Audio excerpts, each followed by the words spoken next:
Good morning. It is nearly midday. It is November. It's pretty cold outside. I'm back in the UK from Asia. Man, that was 40 hours of long flight time. Okay, today, what are we going to do?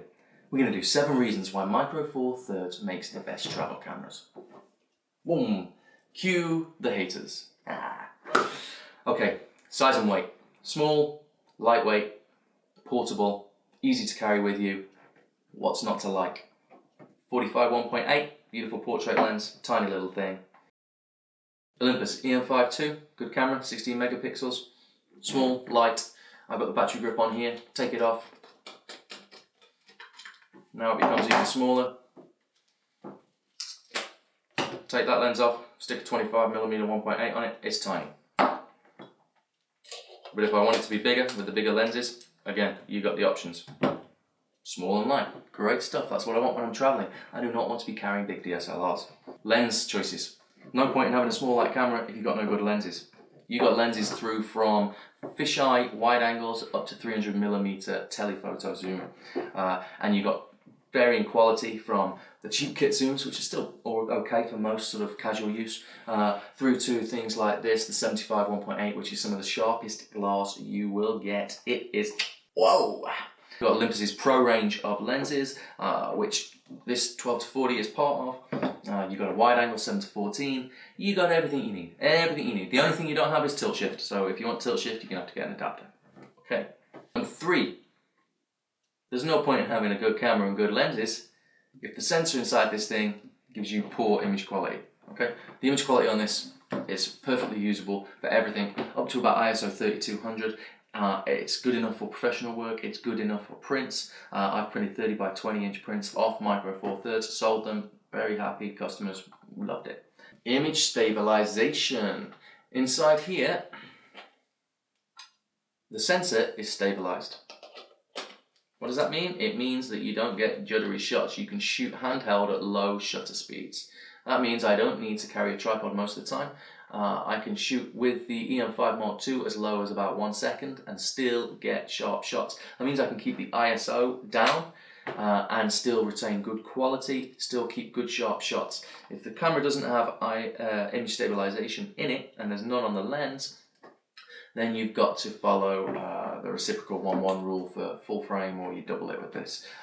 So it just allows you to keep the ISO low, it allows you to lower your shutter speed, and it's also useful, I suppose, if you're going to do creative photography. For instance, if you're doing shots of water and you want to blur the water, you can just about get away with it with the image stabilization without needing to carry a tripod with you, which means that you save weight, your back's not broken.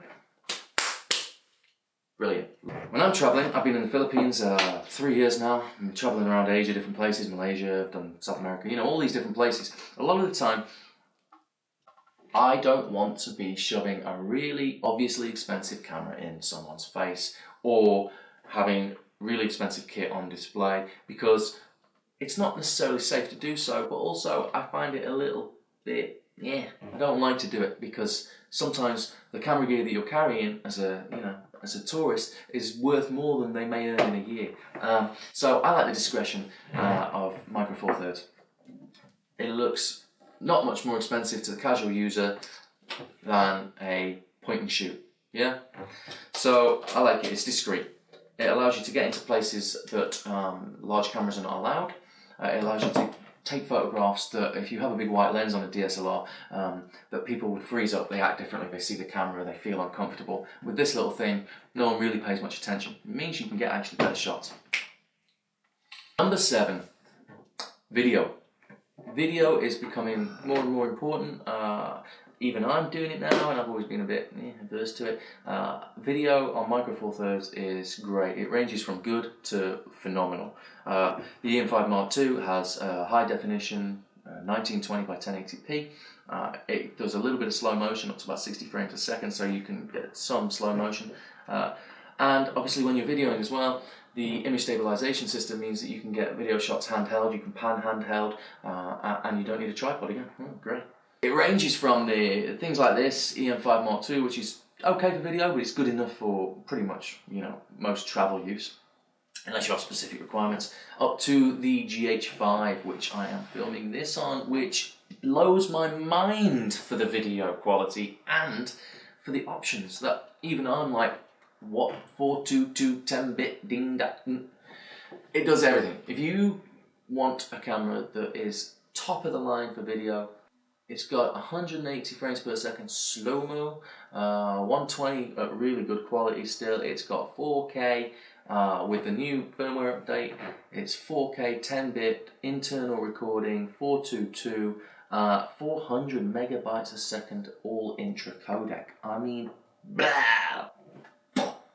It's crazy. So the GH5 is probably going to last me like, what, 5 years or so? So you've got a camera there, a small little camera that can do high quality stills, because let's not forget the GH5 is phenomenal for stills. It's as good as the EM1 Mark II, and I've used both.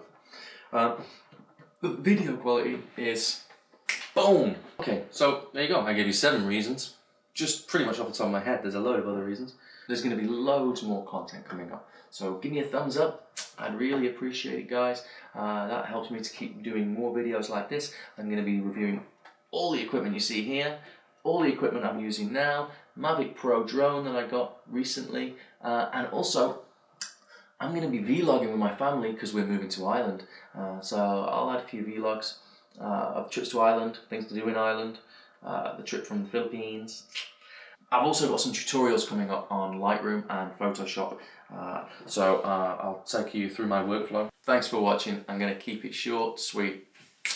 Keep taking photos, keep travelling, and I'll see you next time.